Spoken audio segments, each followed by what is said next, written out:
परमात्मा पाप कर्म दंड को भी काट सकता है। अभी तक जिस भी संत व महापुरुष से मिले, उन्होंने यही बताया कि पाप कर्म फल भोगने से ही समाप्त होगा। वो प्रभु कौन है जो पाप कर्म को काट देता है, वो काल के बंधन से छुड़वा देता है। उसका क्या नाम है, पूजा की विधि क्या है? कृपया अवश्य सुनिए जगत गुरु तत्वदर्शी संत रामपाल जी महाराज के अमृत वचन। परम पिता परमात्मा पूर्ण ब्रह्म सारी सृष्टि के रचनहार सत्य पुरुष कबीर परमेश्वर जी की असीम रजा से आप सभी पुण्यात्माएं परमात्मा की ये अमर कथा सुनने के लिए उपस्थित हुए।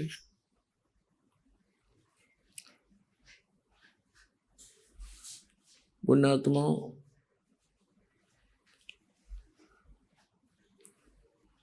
लाल की कीमत को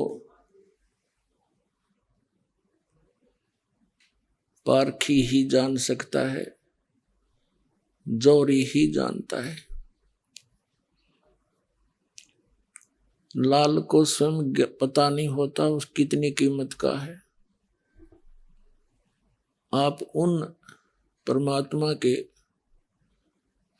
उन लालों में से हैं जिनके विषय में बताया है कि लख बर सूरा जूझ ही लख बर सावत दे, लख बर यति जिहान में तब कहीं सतगुरु शरणा ले। युगों युगों के आप इतने पुण्यकर्मी प्राणी हैं, न जाने कितनी बार आप ऐसे महान कर्म किए हैं। आपने जनता के अंदर आप बहुत घने प्रसिद्ध हुए, क्योंकि जो नेक आत्माएं होती हैं वही शुभ कर्म किया करते हैं, परमार्थ में शीश दिया करते हैं। लखबर सूरा जूझ ही सूरवीर व्यक्ति वो इतना पुण्यकर्मी प्राणी होता है, पिछले पुण्यों के आधार से ही प्राणी अपने प्रत्येक धर्म कर्म पर दृढ़ रह सकता है। जो सूरवीर व्यक्ति होता है वो अधर्म करता नहीं, अधर्म सहन भी नहीं करता, और अत्याचार अन्याय के विरुद्ध वो अपना शरीर भी न्योछावर कर देता है संघर्ष करते करते। तो वो पुण्यकर्मी प्राणी ही ऐसे कर्म किया करते हैं। लखबर सूरा जूझ ही सूरवीर व्यक्ति युद्ध के अंदर बैक नहीं हुआ करता, लेकिन वो युद्ध बकवादों में नहीं करता। सिर के ऊपर से पानी चला जाता है तब ही वो कोई ऐसा स्टेप उठाया करता है। फिर बताते हैं कि लखबर सूरा जूझ ही लखबर सावत दे। अब तो शायद पृथ्वी पर शायद ही कोई व्यक्ति हो, क्योंकि कलयुग का ये बहुत खराब समय चल रहा है। इसमें ऐसे व्यक्तियों का जन्म शायद ही हो। पहले बहुत होते थे। जिस व्यक्ति के दोनों हाथ घुटनों से नीचे तक लंबे हों या एक हाथ हो, उनको सावत बोला करते थे। वो बहुत पुण्यकर्मी प्राणी होते हैं और वो भी बहुत धार्मिक होते हैं, सहनशील होते हैं, कभी किसी को कष्ट नहीं देते, और राज्य पद पर भी प्राप्त हो जाते हैं तो भी वो जनता को अपने बच्चों की तरह रखा करते हैं। फिर लखबर यति जिहान में, यति जैसे हनुमान जैसे यति ये सुखदेव जैसे यति यानी अपने आजीवन ब्रह्मचारी रहे, जैसे यति पुरुष में भी यही गुण होते हैं। जैसे हनुमान जी थे, यति पुरुष थे, उनके अंदर स्वार्थ नहीं होता, परमार्थ में ही वो अपना सब जीवन व्यतीत करते हैं। श्री रामचंद्र जी का उसका कोई रिश्तेदारी नहीं थी। उन्होंने देखा भी एक आदमी जंगल में है, इसकी पत्नी ठाली, नालायक ने किसने ठाई, पहले तो उसकी खोज करी, फिर उसकी देही तोड़ी और बगैर किसी स्वार्थ के उनके साथ रहे। तो यहां बताते हैं कि लखबर सूरा जूझ ही लखबर सामत दे, लखबर यति जहान में। ऐसा परमार्थी व्यक्ति लाखों बार रहा हो तब सतगुरु शरणा ले। आप उन पुण्य कर्मी प्राणियों में से हैं कि परमात्मा ने आपको शरण में ले लिया। अब आप क्या हो गए उसकी भी बताते हैं। गोरख से ज्ञानी घने, सुखदेव यति जहान, सीता सी बहु भारिया, संत दूर अस्थान। अब परमात्मा की शरण में आने से आपकी कितनी वैल्यू होगी। कहते हैं गोरखनाथ जी सिद्ध पुरुष थे और उसने इस काल की साधना करके इतनी सिद्धि प्राप्त कर ली थी। एक बार उसने एक पहाड़ी को अपने वचन से सोना बना दिया था, पत्थर को, और भी कई ऐसी जंतर मंत्र करके बहुत बड़े प्रसिद्ध हो गए थे। तो परमात्मा मिलते हैं अच्छी आत्माओं को, जैसा कि आपको बहुत बार बताया है वेदों में। ऋग्वेद मंडल नंबर 9 सूक्त 86 के मंत्र 26 और 27 में, ऋग्वेद मंडल नंबर 9 सूक्त 82 मंत्र 1, 2, 3 में, और भी अनेकों स्थानों पर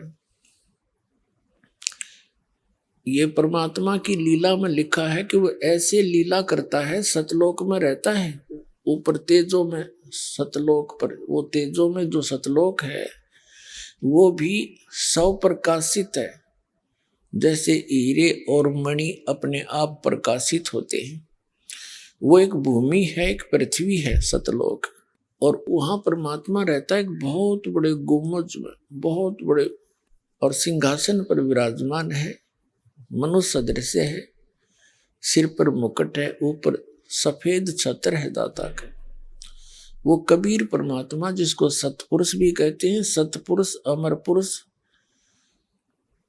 और परम अक्षर पुरुष, परम अक्षर ब्रह्म, ये तो इनकी पदवी के नाम है, और उनका वास्तविक नाम, शरीर का नाम कबीर है, कबीर देव, कबीर साहब। जैसे अपने देश के प्रधानमंत्री जी का शरीर का नाम अन्य होता है, प्रधानमंत्री, प्राइम मिनिस्टर, ये उनकी पोस्ट के नाम होते हैं। तो वहां ऐसे रहता है और वहां से चलकर आता है, गति करके आते हैं, अच्छी आत्माओं को मिलते हैं और उनको फिर अपनी यथार्थ जानकारी देते हैं, जहां से हम आए थे वह वापस जाने की, इस गंदे लोक से जन्म मृत्यु के रोग को कटवाने की वो जानकारी स्वयं देते हैं। तो वो परमात्मा ऐसे ही अच्छी आत्माओं को मिलते हैं। गोरखनाथ जी को मिले। गोरखनाथ जी पहले तो गोष्ठी कह रहा था, मैं ज्ञान चर्चा करेंगे।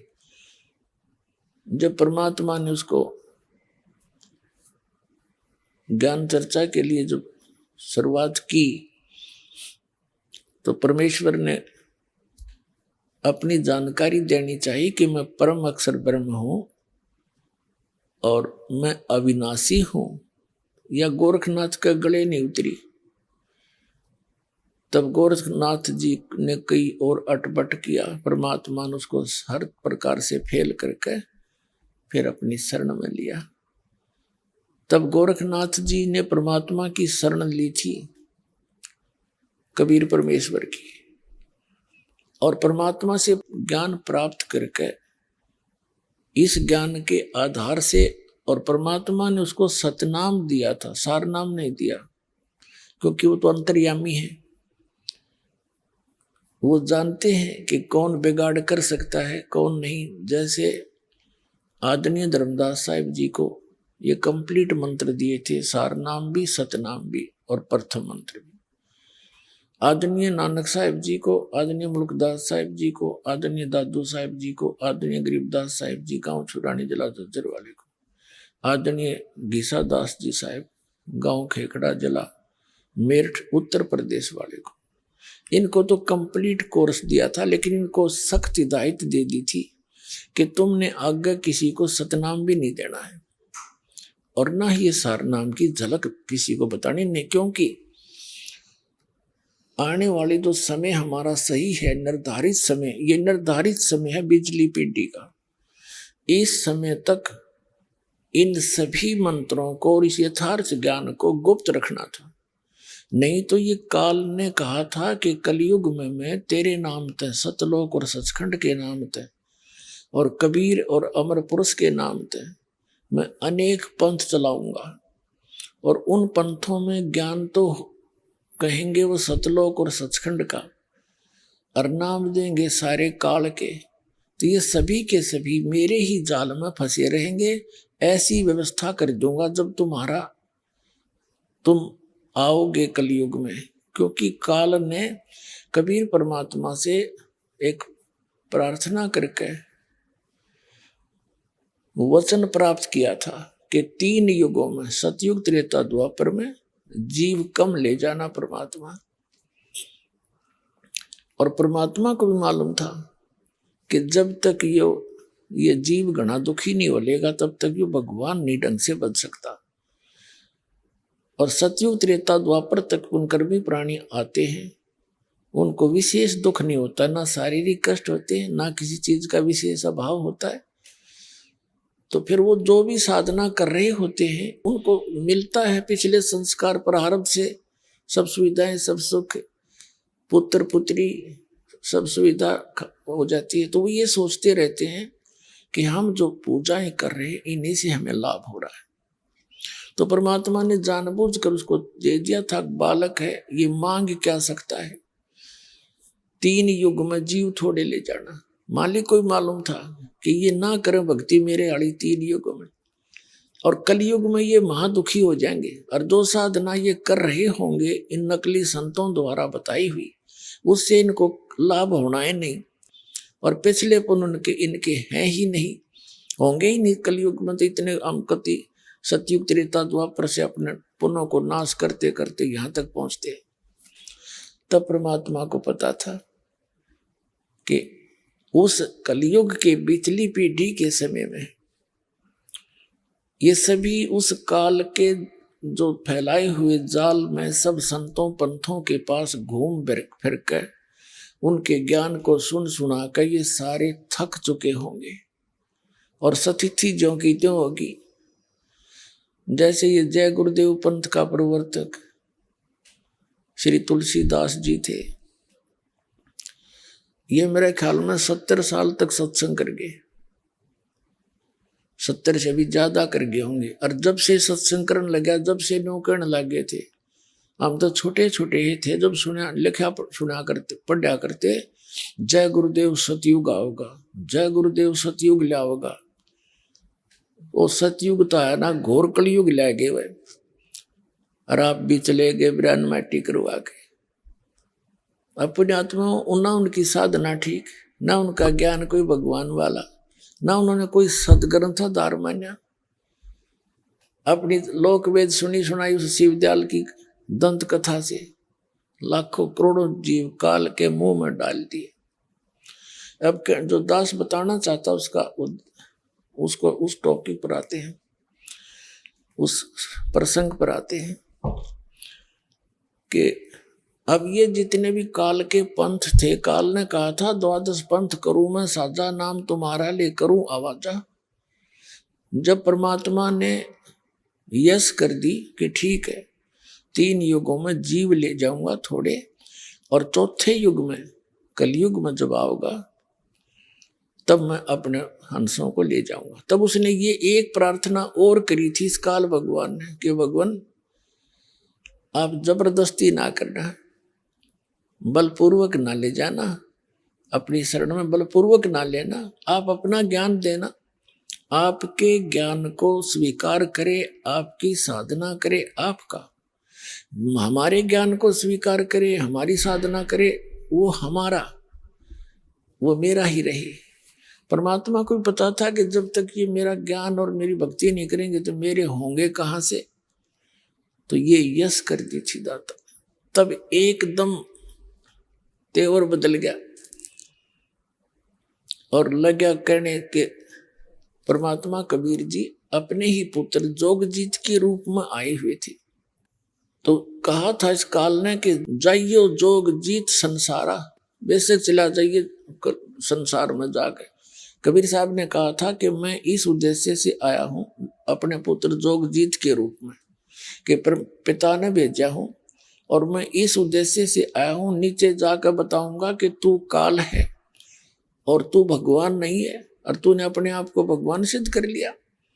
मूला माया मग में बैठी हंसा चुन चुन खाई, ये जोत स्वरूपी कह निरंजन में ही करता भाई। एक न करता दो ना करता नौ ठहराए भाई, और 10वां भी धुंधर में मिल जा सत कबीर दुहाई। परमात्मा ने कहा था कि मैं नीचे जाके बताऊंगा और सबको यथार्थ ज्ञान कराऊंगा कि परमात्मा कोई और है, उसकी ये साधना है, ये ज्ञान है।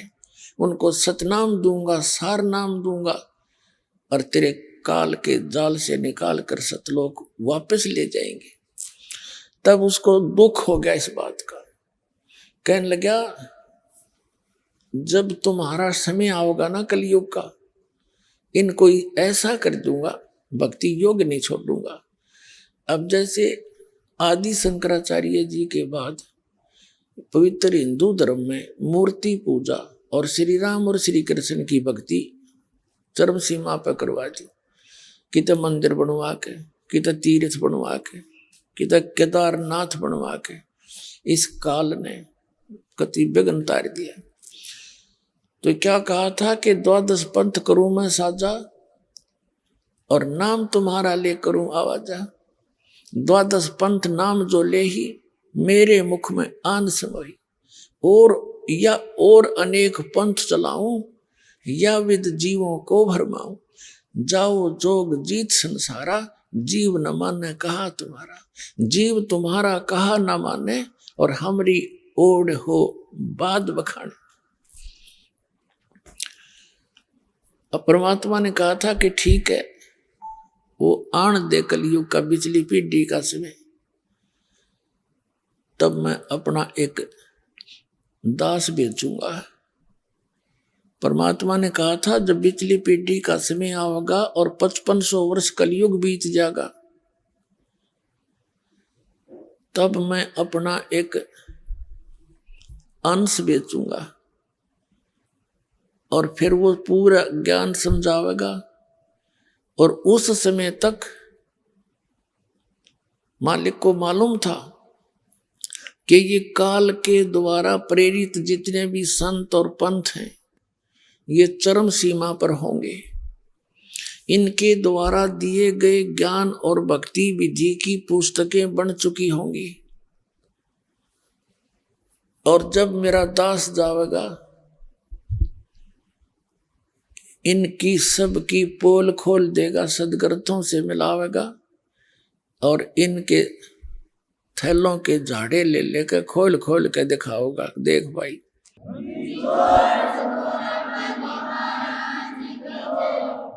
असली और नकली की पहचान करा के और मेरे बच्चों को मेरी शरण में लावेगा। तो वो समय ईब आ गया।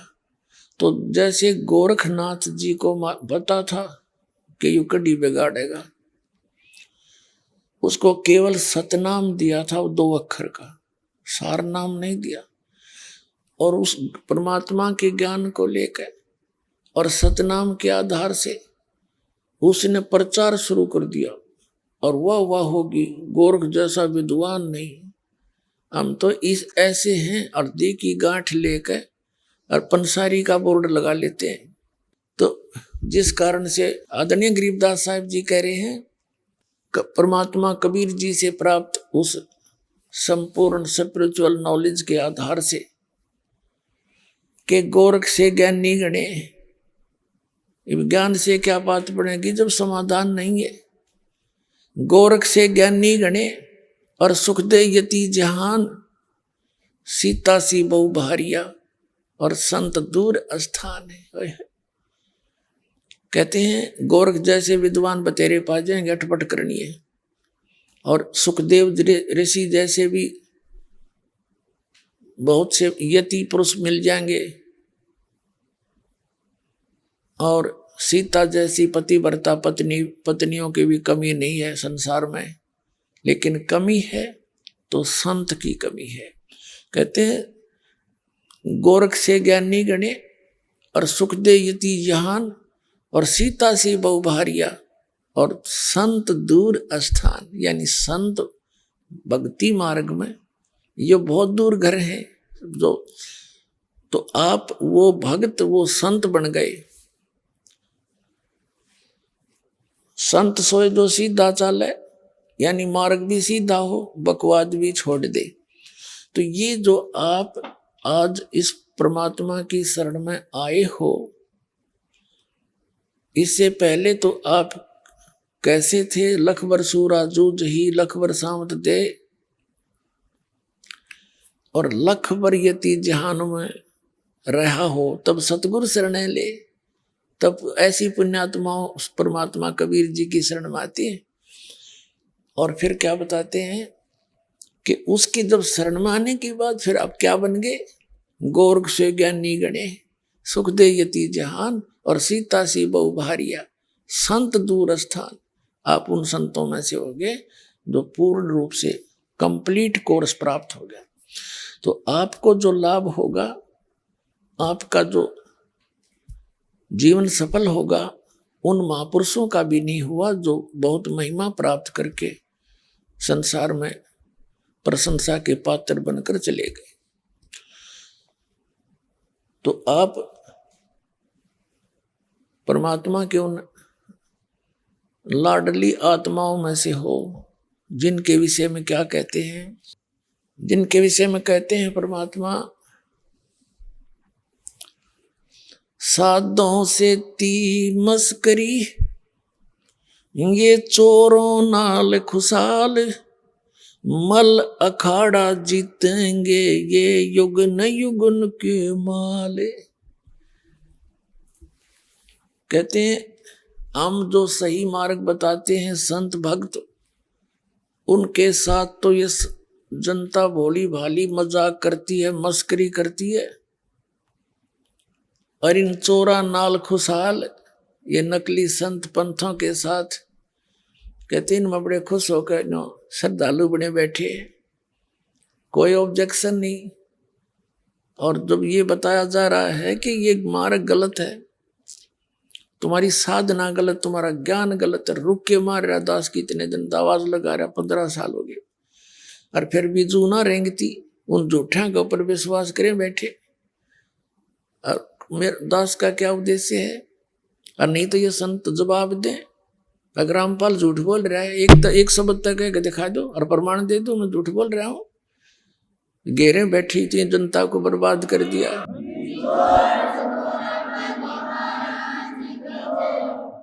और क्या कहते हैं कि संतों साधों से ती मस्करी, और इन चोरा नाल खुशाल, मल अखाड़ा जीतेंगे ये युगन युगन के माल। आप कोई आज के नहीं लग रहे, असंख्य युगों से आप भक्ति की प्रेरणा में कहीं ना कहीं भटक रहे हो। परमात्मा आते हैं, चारों युगों में आते हैं, चारों युग में संत पुकारे, कूक के कहा हम हेल रे, हीरे माणक मोती बरसेंगे जग चुगता ढेल रे। परमात्मा कबीर जी बताते हैं कि हम चारों युगों में आए। सतयुग में सत सुकृत कह टेरा, त्रेता नाम मुनिंदर मेरा, द्वापर में करुणा में कहाया, कलयुग नाम कबीर धराया। चारों युग में संत पुकारे, यानी जिन पुण्यात्माओं को परमात्मा कबीर जी परमेश्वर सतपुरुष आकर मिले, उन्होंने फिर उस परमात्मा के ज्ञान का जन जन तक कोशिश की पहुंचा दूं। जैसे आदरणीय नानक साहिब जी को स्वयं परमात्मा सतपुरुष आकर के बेई नदी से लेकर गए सचखंड, 3 दिन तक उनको अदृश्य कर दिया, गुप्त कर दिया उनके शरीर को, और पूरे सचखंड से उप सब लोगों से सब सतिथि से परिचित कराकर वापस छोड़ा। आंखों देख कर परमात्मा की महिमा को, ऊपर के नजारे को, और गरीबदास साहिब जी को भी ऐसे लेकर गए थे। तो इन महापुरुषों ने फिर वापस आकर सत संसार में सब लोक लाज सब मर्यादाएं तोड़ दी, क्योंकि ये दृढ़ भक्त होते हैं और इनको कंप्लीट कोर्स दिया था इन्होंने। कभी किसी परमात्मा ने कहा था भी जिक्र नहीं करना, इन्होंने किसी को छींट भी नहीं लगने दी उस माल्य के तीनों मंत्रों की, क्योंकि अगर वो पहले बता जाते थे या बात बिगड़ जाती। ये काल के दूत यही नाम देते पाते गुरु ग्रंथ साहिब मत नोट करके हैं, और ये अधिकारी थे नहीं। अधिकारी तो दास भेजा मालिक ने बना के कलयुग में।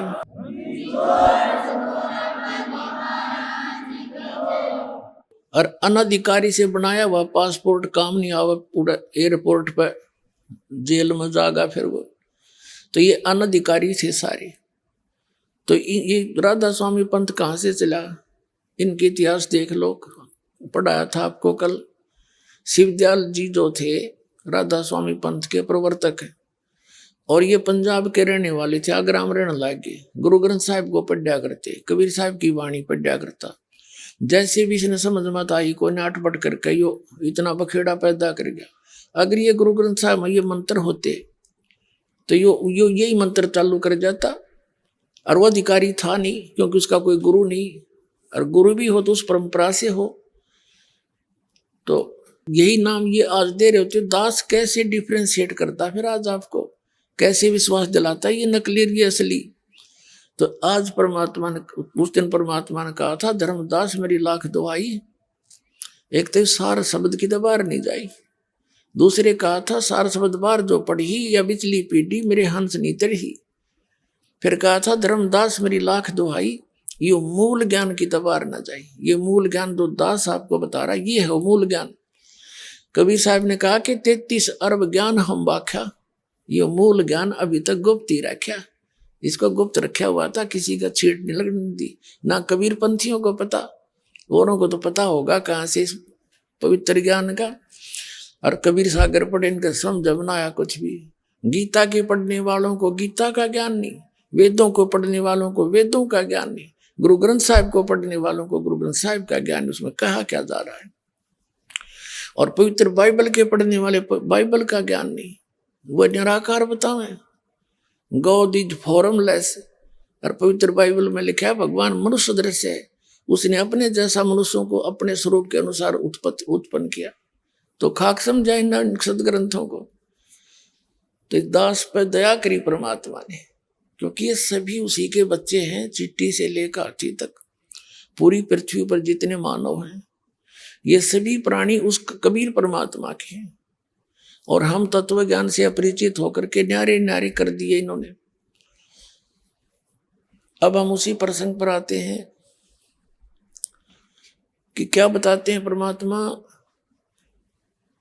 कि जिन महापुरुषों को परमात्मा मिले उन्होंने इस ज्ञान को कति गुप्त रखा, ये नाम नहीं बताए। जैसे आदरणीय नानक साहिब जी, ये स्वयं वो मंत्र जाप करते थे सतनाम के 2 अक्षर का। आपको बहुत बार दिखाया है जन्म साखी भाई बाला वाली। जो जन्म साखी भाई बाला वाली हैं, ये एक बहुत प्रमाणित रिकॉर्ड है, क्योंकि भाई बाला जी जो थे नानक साहिब के साथ रहे थे, और जो भी उनकी वार्ता जो लीला उन्होंने की वो उसने आंखों देखी लिख रखी है। तो समुद्र की साखी में उस 2 अक्षर के नाम का प्रमाण है, और पूरे सिख समाज में उसकी छींट भी नहीं है, क्योंकि उनको सख्त हिदायत थी कि ये नाम अभी किसी को बताना नहीं। और ये महापुरुष बड़े दयालु होते हैं, इनको सब पता होता है। उन्होंने गुरु ग्रंथ साहिब की जैसे प्रेरणा तो उन्हीं के मालिक की होती है, जैसे कुछ तो कबीर परमात्मा की वाणी को पढ़कर चलते रहे। अब सदग्रंथों के सब अध्याय से, इनके पठन पाठन से पुण्यात्माओं ज्ञान यज्ञ का लाभ होता है। जैसे कबीर पंथी अपनी एक संध्या आरती बना रखी उन्होंने, सुबह शाम को करते हैं, और जैसे गरीबदास जियों ने के पंथ में भी ये भक्ति बोध आपको दिया जाता है, ये सब बना रखा है सबने, उनमें कुछ वाणी हटकर अलग से। और ऐसे ये सिख धर्म में क्या बना रखे, जपजी साहिब बना रखी है, गुरु ग्रंथ साहिब से निकाल कर कुछ चुनी हुई वाणी, तो उनको डेली पढ़ते उस। जैसे पवित्र हिंदू धर्म के अंदर गीता जी का नित्य पाठ करने की सलाह दी जाती है, कुछ वेदों के कुछ मंत्र अलग से निकाल कर उनका नित्य पाठ करते। तो इन सदग्रंथों के, इसको स्वाध्याय बोलते हैं, इस पढ़ने से, इसकी सुनने से एक ज्ञान यज्ञ होती है। और सिख समाज में एक और दया होकर रखी थी कि गुरु ग्रंथ साहिब को के अंदर जो वाणी सब संतों की, परमेश्वर कबीर जी की वाणी भी है, और उसको फिर 10वें गुरु जी ने कहा था भी ये गुरु घृणाक्रम काम बिगाड़ देंगे आने वाले कलयुग में, और गुरु ना हो तो अच्छा है, और इसने तुम गुरु मान लियो। तो उसको प्रणाम करने लगे, ऐ जे गुरु। तो प्रणाम यज्ञ का फल भी इनको मिला। और फिर भंडारे चलते हैं गुरुद्वारों में, तो ये 3 यज्ञ शुरू होगी वहां पर, एक ज्ञान यज्ञ, दूसरी प्रणाम यज्ञ, और तीसरी जो है धर्म यज्ञ। तो ये यज्ञ वैसे मोक्षदायक नहीं है, और ऐसे, लेकिन ये जैसे रोगी को ज्यादा अक्षीण हो गया हो शरीर, उसको ज्यादा दीर्घ रोगी को ग्लूकोज लगाई जाती है, तो ग्लूकोज लगाने से उसका रोग नहीं कटता, लेकिन शरीर नाश नहीं होता शीघ्र से, उसमें और कमी नहीं आती, वीकनेस नहीं आती। और ऐसे ही पवित्र हिंदू धर्म के अंदर घर घर जोत लगाई जाती थी, ये तो हमने देखी। देसी घी की जोत डेली शाम न लगाई जाती थी, हवन यज्ञ हो गया। और फिर जैसे गीता जी का पाठ तकरीबन आम आदमी करते थे, या जो भी भक्ति चाहते थे उनके लिए। और फिर कोई कहीं ना कहीं छोटा मोटा दान धर्म भंडारा गांव में इकट्ठे होकर के सामूहिक थोड़ा करा करते, धर्म बोलते थे उसको। तो इस तरह ये थी ज्ञान यज्ञ, ये थी यज्ञ। और इन यज्ञों से क्या हुआ कि यज्ञों से कुछ सांसारिक सुख और मनुष्य जीवन पुण्य अधिक बन जाते हैं, से मनुष्य जीवन भी मिल जाते हैं। तो उन महापुरुषों ने ऐसी व्यवस्था बना दी, जैसे कबीर पंथी अपना आरती चौका वगैरह करते हैं, गरीबदासी पाठ पूठ कर लेते हैं, और ये नित्य नेम करते हैं, आरती करते हैं। तो ये ज्ञान यज्ञ, धर्म यज्ञ और प्रणाम यज्ञ चलती रही क्रूग। तो ऐसे, तो इन महापुरुषों ने क्या किया कि जब तक ये समय आवे तब तक इनको वो रास्ता बता दिया। अपने आत्माओं, जो भी 2 प्रकार से मानव शरीर मिलता है, एक तो 84 लाख योनियों का दंड भोगने के उपरांत एक मानव शरीर मिलता ही मिलता है, ऐसा विधान है परमात्मा। और दूसरा ऐसे मिलता है जैसे पिछले जन्म में कोई पुण्य किए हो, उनके आधार से तुरंत भी मिल जाता है, और लगातार 10, 20, 50, 100 वर्ष भी हो, जन्म भी मनुष्य के बन जाते हैं। जैसे महाभारत में एक प्रकरण आता है कि धृतराष्ट्र जी अंधे थे, और उसने भगवान कृष्ण जी से पूछा कि भगवान, मुझे अब मेरी जो दिव्य दृष्टि की रेंज है मेरे पिछले 100 जन्मों तक की मुझे बैकग्राउंड दिखा सकती है। उन 100 जन्मों में मैंने ऐसा कोई कर्म नहीं किया जिससे मेरी आंख फूटनी चाहिए, क्योंकि भगवान का विधान तो अटल है।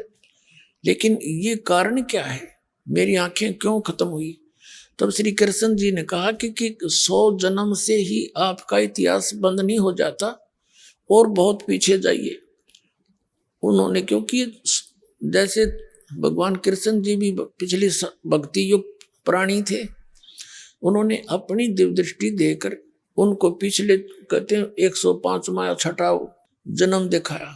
उसमें ये क्या कर रहा है, एक टिड्डी होती है, टिड्डी जो आपने देखी होंगी, पक्षी से होते हैं छोटे छोटे, वो फसल का नाश करते हैं।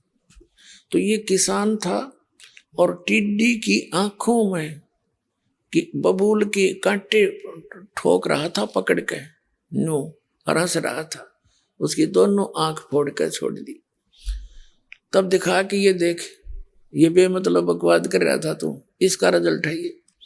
तो कहने का भाव ये है कि जो प्राणी आज इसे बूढ़े कलयुग में और भगवान की तरफ लग रहा है, उसकी तरफ में भटक रहा है, वो पिछले जन्म में भी मनुष्य ही था। ये प्रमाणित बात है, और उसको वो चाह है, उसके अंदर वो नारे गुण है मनुष्य वाले। तो कहने का भाव ये है कि जैसे आप जी काफी जन्मों से 4, 5, 10 जन्म भी आपके हो गए होंगे लगातार मनुष्य के, जो परमात्मा विधि बता के गए थे। दूसरा, कबीर परमात्मा जी 600 वर्ष पहले आए थे, आपको पवित्र अपने अमरवाणी से बोल बोल कर चार्ज कर गए, और आपको प्रथम मंत्र जो 5 नाम का था वो दिया था ओनली। वो कौन कौन से 5 नाम है ये नहीं है, निरंकार ओंकार ये ज्योतिर्मय ये नहीं है। जो आपको अप्रथम मंत्र दिया जाता उसके बीच वाले 5 नाम ये स्टार्ट करवाए थे। आने वाले समय में इन कबीर पंथियों ने ज्ञान तो रहा नहीं, कोई इनको कहने लगा तुम बात करते हो सतलोक और सचखंड की, और नाम जपते हो 5 इन देवताओं का, ये कोई बात हुई? तो फिर इनको ज्ञान था नहीं, इन्होंने नाम बदल लिए। ये पूजा नहीं है इनकी। अब जैसे हम किसी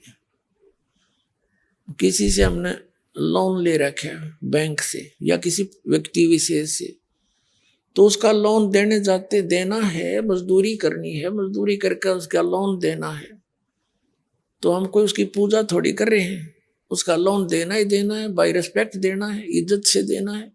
वो मिला जब जिससे हमने कर्ज ले रखा है उसको प्रणाम भी करना है, आदर सत्कार करना है। तो हम ये इनकी मजदूरी करते हैं, पूजा नहीं कर रहे। तो परमात्मा दयालु थे, 64 लाख शेष हुए थे उस टाइम, उन 64 लाख को चार्ज कर गए, और वही अब मनुष्य जन्म प्राप्त करते हुए आ रहे हैं, करके चार्ज चले गए। दाता दयालु थे, कहते हैं जो जन मेरी शरण है ताका हूं मैं दास, और गेल गेल लग गया फिरूं जब लग धरती आकाश।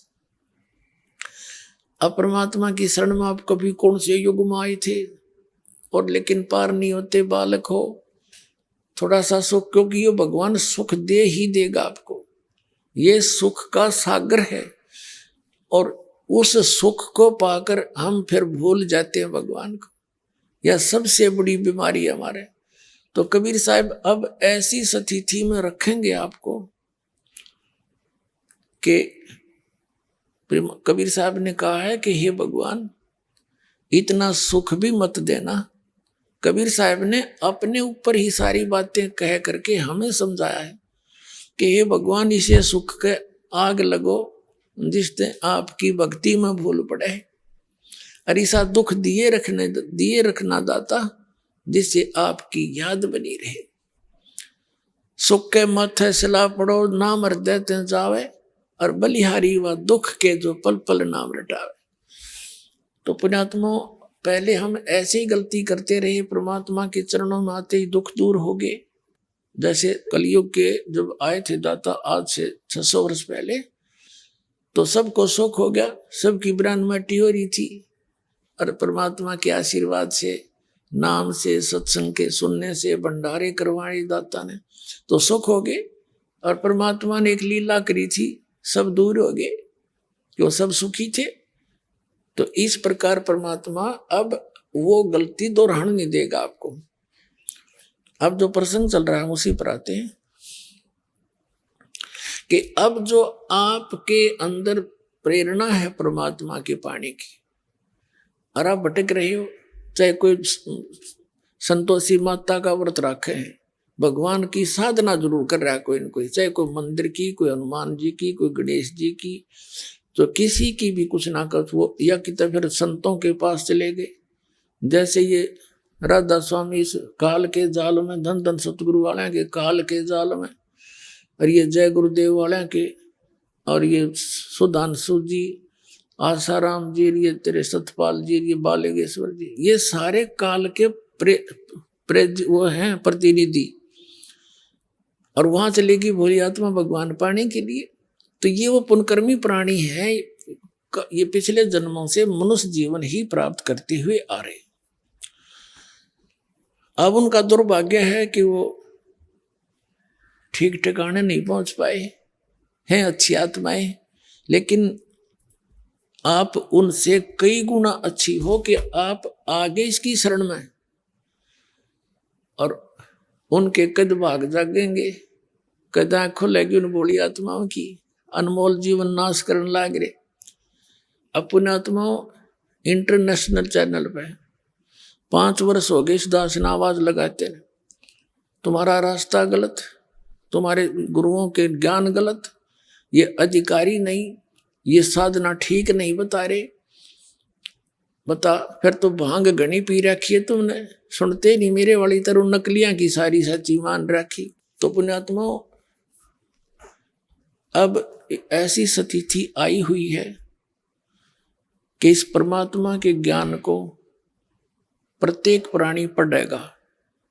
परमात्मा ने रजा गजब की बख्श रखी है, टीवी माध्यम से अमृतवाणी सुमालिक की अमर कथा सुनाई जा रही है, पुस्तकों के माध्यम से घर घर तक ज्ञान पहुंचाया जा रहा है अपने बच्चों, उसके बच्चों तक।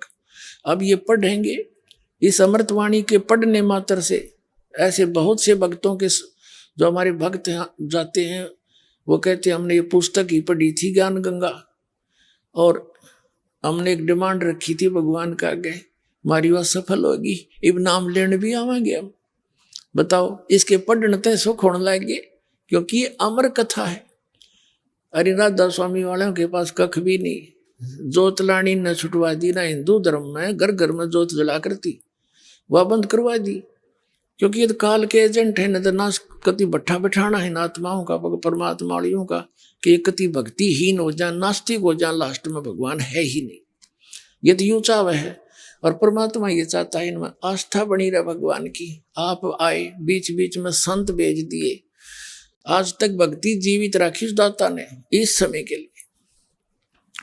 अब राधा स्वामी वाले धन धन सतगुरु ये बालेश्वर किस्से का देख लो, ना कोई जोत लगानी, अन्न की वाणी का पता है, अठपट माने।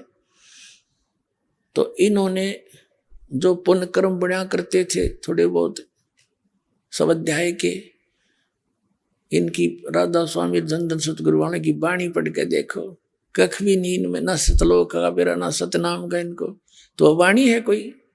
तो अमर वाणी जो महापुरुषों, जो परमात्मा प्राप्त संतों से और प्रमाणित सदग्रंथों में जो से पढ़ने से जो लाभ होता है वो तुरंत असर करता है। उससे ज्ञान यज्ञ और कुछ पाप ऐसे होते हैं हमारे अंतःकरण में जो परमात्मा की महिमा सुनने से नष्ट हो जाते हैं। कुछ प्रकार के पाप होते हैं, तो वो कुछ पाप नरम होते ही, कम होते ही आत्मा में परमात्मा की चाह उत्पन्न होती है। जैसे रोगी व्यक्ति होता है, और रोगी व्यक्ति को जैसे ज्वर है, किसी को मलेरिया है, और उसको कोई खाना खिलाने के लिए कहता है कि एक रोटी खा ले, रोटी का ग्रास मुख में रखता है, थूक देता है, कड़वी लगती है। मनुखा दाख, संतरे, सेब वो कहता कड़वे लगते। अब वो वस्तु पदार्थ कड़वे नहीं है, कड़वा तो उस जवर ने उसके शरीर की व्यवस्था बिगाड़ दी, जिस कारण से स्वादिष्ट पदार्थ भी कड़वे लग रहे। तो जिनके पाप कर्म बढ़ जाते हैं, पाप कर्मों का जवर जिनके ऊपर होता है, उनको परमात्मा की वाणी, परमात्मा का ज्ञान कड़वा लगता है, अच्छा नहीं लगता। बाकी और कुछ भी करते रहते हैं, वो करते रहेंगे। फिर उस जैसे किसी को जवर हो गया और खाना अच्छा नहीं लगता, उसका ट्रीटमेंट क्या है? जैसे मलेरिया है किसी को, तो मलेरिया ग्रस्त उस रोगी को वो कड़वा बेशक पदार्थ लग रहे हैं, लेकिन कड़वी टैबलेट ही खवानी पड़ेंगी उसने, और ना चाहते भी खानी पड़ेंगी उसने, कुनीन खिलानी पड़ती है, और वो खाता है, चाहे कुशल से खा चाहे दुख से खा, और उसके खाने से ही फिर वो जवर कम होता है। जब जवर उतर जाता है तो वो स्वादिष्ट लगते हैं वो पदार्थ जो पहले कड़वे लगे थे। तो इस परमपिता परमात्मा की अमर वाणी जो पुस्तक घर घर भेजी जा रही है, तो एक बार तो सबको कड़वी लगती है यार, यूं कैसे लिख दिया? ब्रह्मा विष्णु महेश के माता पिता कहाँ से उन्हें पढ़ रहे, पाछे पहले फोन करें भक्ता दो रहे, ये क्या लिख दिया तुमने? शुरू में ऐसे हुआ था। अब भाई ने पढ़ लो, प्रमाण दे रखे, प्रश्न नंबर लिख रखे आपके सदग्रंथों के, उनमें लिखा हुआ है। हमने तो सिर्फ उनसे सदग्रंथों से ही निकाल कर इसमें कॉपी कर रखी है, और थोड़ा सा विश्लेषण किया है कि ये देखो इसमें तो ये न्यू लिखा, तुम्हें बताया गया ये अविनाशी है ब्रह्मा विष्णु महेश, इनके कोई माता पिता नहीं, और इसमें इनके माता पिता लिखे। तो अब वो पढ़ रहे हैं, चाहे ना चाहते हुए भी, उनमें त्रुटि देखने के लिए भी कोई पढ़ता है तो भी उसके पुण्य बढ़ जाते हैं, क्योंकि अमर वाणी है। अब उस कुनीन को चाहे फाका वैसे मार लो, चाहे किसी कहे तो खा लो, वो तो अपना काम करेगी। तो अब उनके पाप कर्म हटते जा रहे हैं और उनके अंदर परमात्मा की भूख बढ़ती जा रही है। आइए अब हम उन श्रद्धालुओं के अनुभव जानते हैं जो जगत गुरु तत्वदर्शी संत रामपाल जी महाराज जी से दीक्षा प्राप्त कर चुके हैं तथा उनके द्वारा बताए गए भक्ति मार्ग पर चल रहे हैं। नमस्कार सर। नमस्कार सर। सर क्या नाम है आपका? चौधरी गोपाल सिंह। गोपाल जी आप कहाँ से हैं? हम ग्रेटर नोएडा गौतम बुद्ध नगर गाँव लटपुरा से आए हैं, उत्तर प्रदेश, पश्चिमी उत्तर प्रदेश। गोपाल जी, संत रामपाल जी महाराज से नाम दीक्षा आपने कब ली? सर जी हमने 21 मई 2017 को संत रामपाल जी महाराज की शरण में आकर के नाम दीक्षा ली। संत रामपाल जी महाराज से नाम दीक्षा लेने से पहले क्या आप कोई भक्ति साधना भी करते थे? जी हाँ, हम पहले भक्ति साधना करते थे, शेरावाली की भी करते थे, विष्णु की, ब्रह्मा, शिव जी की, गणेश जी, हनुमान जी की, इन सबको ही तकरीबन पूजते थे हम। लेकिन हमें कोई उनसे पूजने से हमें कोई लाभ नहीं है। आस्था जरूर लगी रहती थी कि शायद अब नहीं, अब आगे चल के हमें लाभ होगा, लेकिन कोई लाभ नहीं होता था। उसके बाद में फिर हम जो है एक धन सतगुरु नाम से एक संस्था चली हुई थी राम रहीम जी की, उसमें जा कर के हम जुड़ गए सन 1994 में। वहाँ पे हम टोकन मिला हुआ हमें सेवादार के नाम से, सेवा भी करते थे हम। जब ज़रूरत पड़ती थी आश्रम को, जब हम वहाँ पे समय समय पर जाया करते थे सेवा करने के लिए, लेकिन फिर भी हमें कोई भी वहाँ से लाभ नहीं मिला। सर आपने बताया कि आप डेरा सच्चा सौदा सिरसा पंथ में 21 साल रहे और सेवादार भी रहे, तो फिर आप संत रामपाल जी महाराज की शरण में कैसे आए? सर जी एक दिन क्या है जी, संत रामपाल जी महाराज की शरण में आने से पहले हमारे 3 ऑटो चलते थे। उन ऑटो में एक कोई भगत सेवा कर रहे थे, तो उन्होंने पुस्तक रख दी गीता जयंती की आड़ में, गीता का अपमान। तो वो उस गीता को हमने जब देखा तो हमने सोचा कि भाई ये तो बड़ी अच्छी पुस्तक है। हमने उसको पढ़ा, पहले तो पढ़ लिया, पढ़ने के बाद फिर हमने गहराई में पहुंचना शुरू किया। पहुंचने के बाद में जो पीछे नंबर लिखे हुए थे उन पे हमने संपर्क किया, SMS किया, हमें जो है मिला कि आप जो है पूरा एड्रेस लिख करके दीजिए और आपको पुस्तक भेजी जाएगी। तो सर जी उस पे SMS पे हमें जो पुस्तक देने के लिए कोई भगत आए और हमने 2 पुस्तक ली, गीता तेरा ज्ञान अमृत और ज्ञान गंगा। तो सबसे पहले हमने भगत जी गीता तेरा ज्ञान अमृत, क्यों गीता को हम मानते थे, जिस पे कृष्ण जी का, अर्जुन जी का फोटो छपा हुआ था, हम उसी को गीता समझ करके हम उसी को अपना श्रद्धा से सिर झुका करके हम उसको मानते थे। थोड़ा बहुत कहीं से हमें कुछ मिल जाता सुनने को तो हम सुनते थे। तो भगत जी हमने जो है वो पुस्तकें पढ़नी शुरू करी।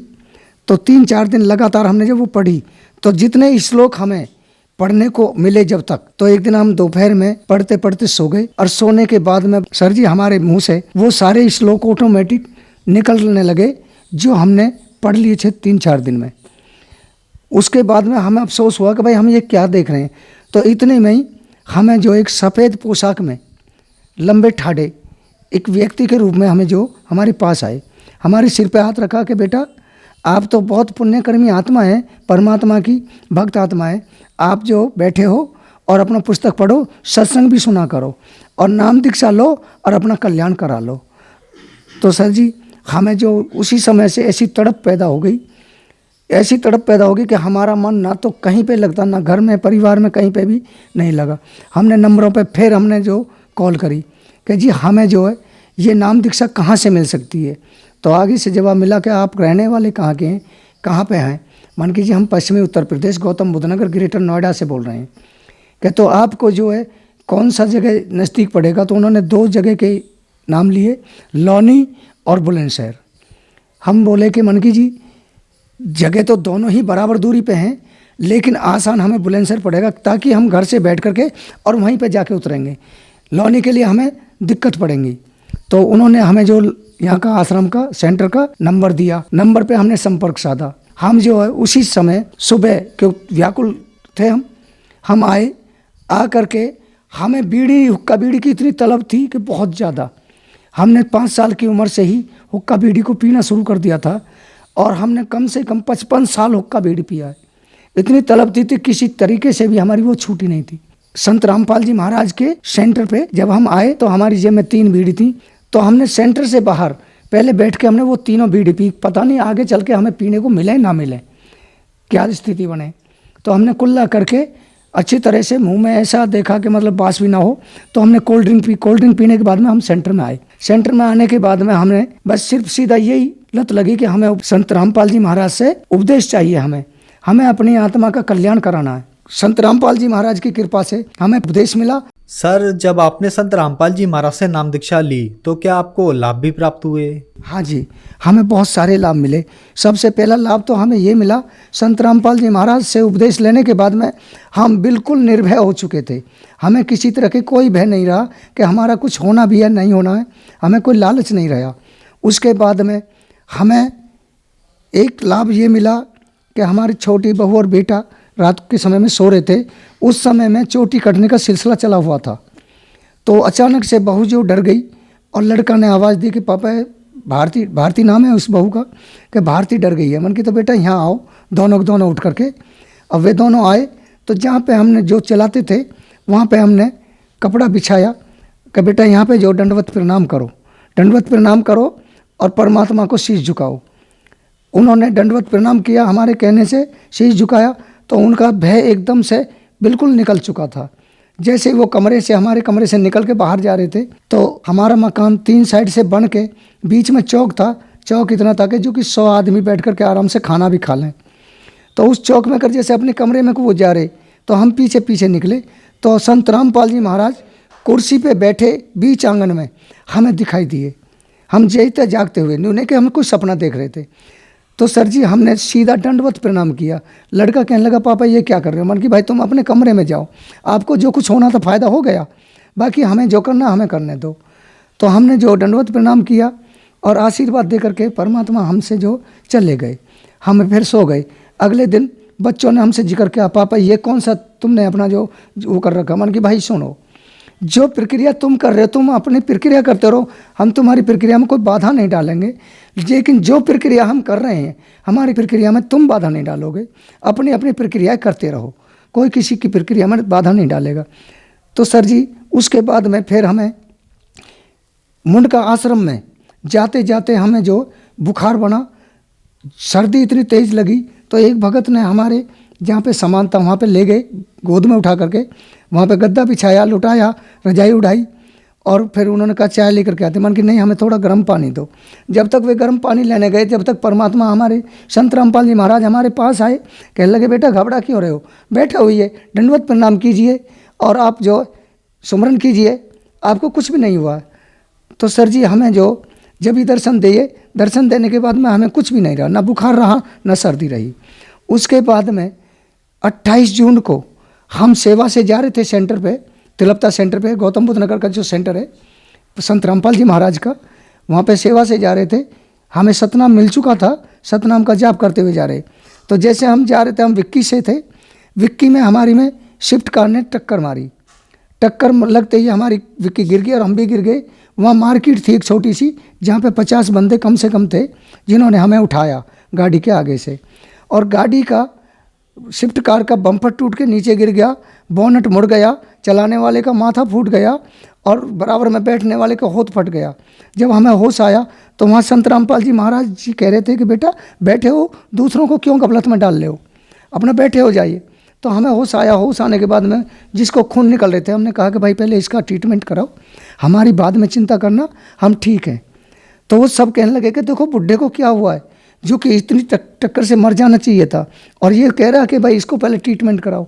अपने लिए कुछ नहीं बोल रहा है। हम बोले कि हमें परमात्मा की कृपा है, से हमें कुछ नहीं होगा, हम पूर्ण परमात्मा की शरण में हैं। लाभ और मिला, हमारी नाक में किसी तरह से जख्म हो गया था। उस जख्म में नाक से खूनों की तिल्ली बन जाती थी। हम ट्रीटमेंट कराते थे, दवा लेते थे, लेकिन किसी तरह से भी कोई भी हमें फ़ायदा नहीं हुआ। हम सरकारी अस्पताल में गए तो वहाँ पे उसका ट्रीटमेंट के बजाय हमें जो टीबी घोषित कर दिया डॉक्टर ने। हम कहने लगे भाई इलाज तो हम किसका कराने आए हैं, आप टीबी घोषित कर रहे हैं, भाई हमें आपसे इलाज नहीं कराना। हम वहाँ से वापस चले आए, पर्ची भी हम जो वहीं फाड़ करके घेरी आए। आकर के हम जो सीधे मुंडका गए, संत रामपाल जी महाराज की शरण में जाकर के हमने दंडवत प्रणाम किया कि महाराज आप ही जो भी कुछ हैं, जब इतना हमें सहारा दिया, ऐसे ऐसे एक्सीडेंटों से हमें जीवित बचाया, तो ये तो आपके लिए कुछ भी नहीं है, आप ही हमें ठीक करेंगे, आप ही हमें सब कुछ करेंगे, हम आज के बाद में कोई दवा नहीं खाएंगे। सर जी हमने कोई दवा नहीं खाई, ना कोई कुछ करा, हमारा जभी से नाक का जख्म ठीक हो गया और ना ही हमें कोई टीबी रही। हमने फिर आकर के चेकअप करा तो चेकअप में कुछ भी नहीं, सारा का सारा नॉर्मल रहा। डॉक्टर भी अचंभा मान गए कि भाई जब तो तुम्हें टीबी थी, क्लियर दिख रही थी, और आज तुम ऐसे। हमने जो संत रामपाल जी महाराज का शुक्रिया अदा किया कि ऐसे परमात्मा हमें कब से पहले से क्यों नहीं मिले, जो कि आज तड़पने के बाद में इतने समय के बाद हमें मिले। तो हम उन्हीं को याद करते रहे और उन्हीं का जाप करते रहे। और हमें तो सिर्फ इतना ही चाहिए कि परमात्मा सदगुरु रामपाल जी महाराज हमें सदा अपनी शरण में ही रखें, हमें और कुछ नहीं चाहिए, हमें सिर्फ मोक्ष चाहिए। सर जैसा कि आपने बताया कि आपको बहुत ज्यादा नशे की लत थी, आप बचपन से ही नशा करने लग गए थे, तो क्या संत रामपाल जी महाराज की शरण में आने के बाद आपका नशा छूट गया? हाँ जी, नशा तो ऐसा चला गया, हमने मतलब दवा भी खाई थी, बहुत सारे उपयोग भी किए थे, लेकिन किसी तरह से हमें वो हुक्का बीड़ी की लत नहीं छूटी थी। और शरण में संत रामपाल जी महाराज की शरण में आने के बाद में हमें थोड़ा सा 1-2 दिन तो एहसास सा हुआ, जेब में हाथ जाता था, लेकिन गुरुजी का याद आते ही, नाम याद आते ही हमें ऐसा लगता था कि भाई हम तो बहुत बुरा कर्म कर रहे हैं, हमें ये करना नहीं है। तो 2-4 दिन के बाद में हमारा तो बिल्कुल छू मंत्र ऐसा होगा जैसे कि हम पहले से ही नहीं करते थे। सर संत रामपाल जी महाराज से नाम दीक्षा कैसे ली जा सकती है? सर जी चैनल पे शाम को सत्संग आता है संत रामपाल जी महाराज का, और उस सत्संग पे नीचे एक पीली पट्टी चलती है, पीली पट्टी पे कुछ नंबर लिखे हुए होते हैं, उन नंबरों पे संपर्क करें और संपर्क करके अपने नज़दीकी नामदान केंद्र का पता लें और पुस्तक ज्ञान गंगा लें, ज्ञान गंगा को पढ़ें, सत्संग देखें और नज़दीकी नामदान केंद्र पर जाकर के संत रामपाल जी महाराज से दीक्षा लें और अपना कल्याण कराएं। धन्यवाद सर। सच साहिब।